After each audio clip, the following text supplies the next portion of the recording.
Assalamualaikum warahmatullahi wabarakatuh. Kami dari kelompok 11 yang beranggotakan Nurkhalifah dan Sania Feranita. Kami akan menjelaskan tentang syariah chart card.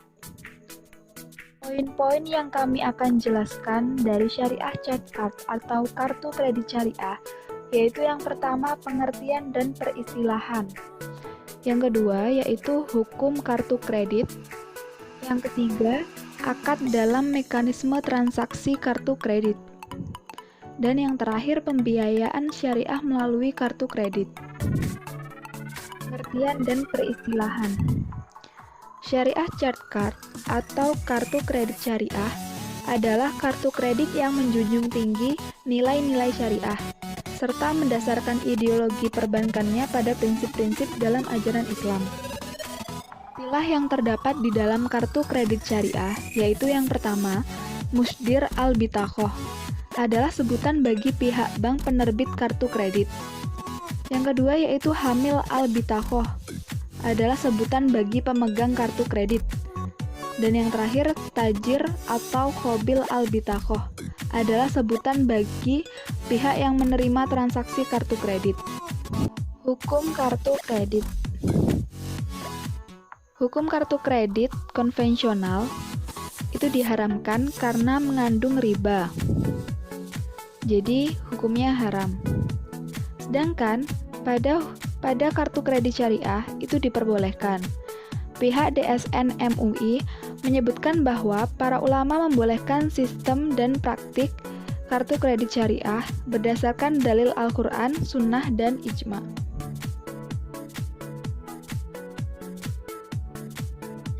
Penggunaan kartu kredit yang semakin meluas memunculkan beberapa persoalan jika ditinjau menurut pandangan fikih Islam. Permasalahan muncul karena banyaknya pihak yang terlibat dalam transaksi kartu kredit sehingga para fuqaha kesulitan dalam menetapkan jenis dan berapa akad yang tepat digunakan. Sebagian ulama berpendapat bahwa transaksi kartu kredit dilakukan dengan 4 akad. Namun, pihak Dewan Syariah Nasional Majelis Ulama Indonesia berpendapat bahwa status hukum kartu kredit adalah sebagai objek atau media jasa kafalah atau jaminan yang disertai dengan talangan pembayaran atau qard serta jasa ijarah untuk kemudian transaksi. Perusahaan perbankan dalam hal ini sebagai issuer yang mengeluarkan kartu kredit atau bukti kafalah sebagai penjamin atau kafil bagi cardholders dalam berbagai transaksi.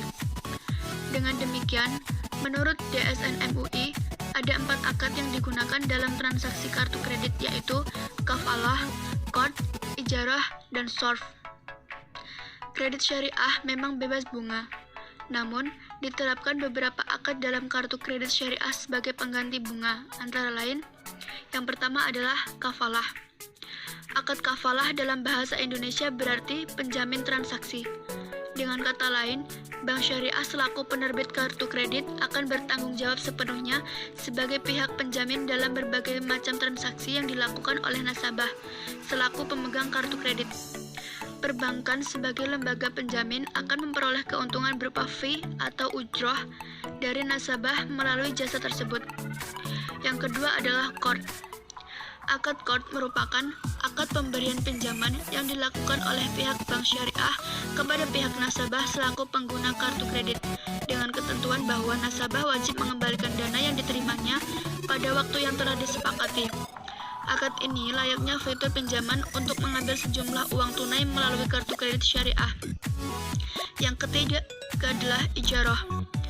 Akad ijarah yakni imbalan atas layanan yang telah diberikan oleh bank kepada nasabah selaku pemegang kartu kredit syariah. Akad ijarah juga sering disebut sebagai member fee, di mana jumlahnya bersifat tetap dan telah dijelaskan sejak awal aplikasi kartu kredit tersebut. Yang keempat adalah sorf. Akad sorf merupakan fasilitas yang diberikan oleh bank untuk nasabahnya melakukan transaksi keuangan dalam mata uang asing. Hal ini digunakan terutama jika nasabah yang bersangkutan bepergian ke luar negeri. Di Indonesia sendiri, perkembangan bank berbasis syariah terbilang cukup pesat.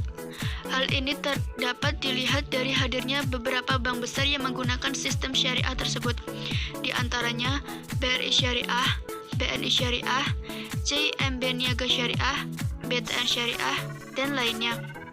Hal ini tentu menjadi sebuah perkembangan yang menggembirakan.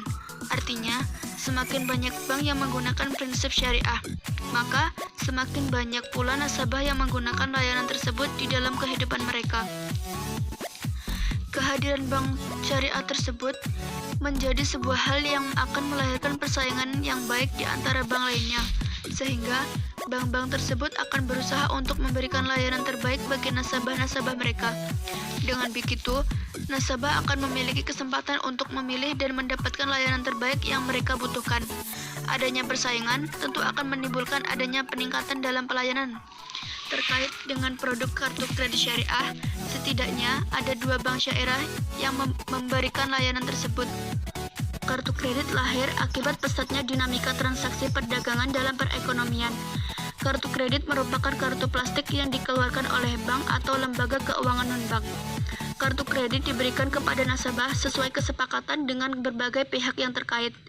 Transaksi yang dilakukan dengan menggunakan kartu kredit merupakan suatu sistem kerja di mana masing-masing pihak yang terlibat terikat perjanjian dalam menentukan hak dan kewajiban bertransaksi. Dalam sistem kerja kartu kredit ini, terdapat pihak yang terkait dan terlibat dalam suatu perjanjian, yaitu yang pertama adalah card center, yaitu bank atau lembaga pembiayaan yang mengeluarkan kartu kredit maupun yang membayar. Yang kedua adalah merchant atau pedagang, yaitu penyedia jasa seperti tempat perbelanjaan, hotel, tempat hiburan, restoran, atau pedagang dan tempat penyedia jasa lainnya, di mana bank mengikat perjanjian dengannya. Yang ketiga adalah card holder, yaitu nasabah sebagai pemegang kartu kredit yang namanya tertera di dalam kartu tersebut dan yang berhak menggunakannya untuk berbagai keperluan transaksi. Adapun sistem kerja kartu kredit, mulai dari permohonan penerbitan, transaksi pembelanjaan, sampai dengan penagihan yang dilakukan oleh lembaga pembayar dapat dijelaskan dengan yang pertama adalah nasabah atau customer. Mengajukan permohonan sebagai pemegang kartu atau card holder dengan memenuhi segala persyaratan dan peraturan yang telah dibuat oleh bank pembuat kartu atau credit center. Yang kedua adalah bank atau lembaga pembiayaan akan menerbitkan kartu apabila disetujui setelah melalui penelitian terhadap kredibilitas dan kapabilitas calon nasabah. Yang ketiga adalah dengan kartu kredit yang telah dipegang, nasabah dapat melakukan transaksi pembelanjaan barang atau jasa di tempat-tempat yang telah mengikat perjanjian dengan bank dengan menunjukkan kartu kredit tersebut sebagai bukti transaksi. Yang keempat, pihak pedagang atau merchant akan menagih ke bank atau lembaga pembiayaan berdasarkan bukti transaksi dengan nasabah pemegang kartu. Yang kelima, bank atau lembaga pembiayaan akan membayar kembali kepada pedagang sesuai dengan perjanjian yang telah disepakati, termasuk fee dan biaya-biaya lainnya.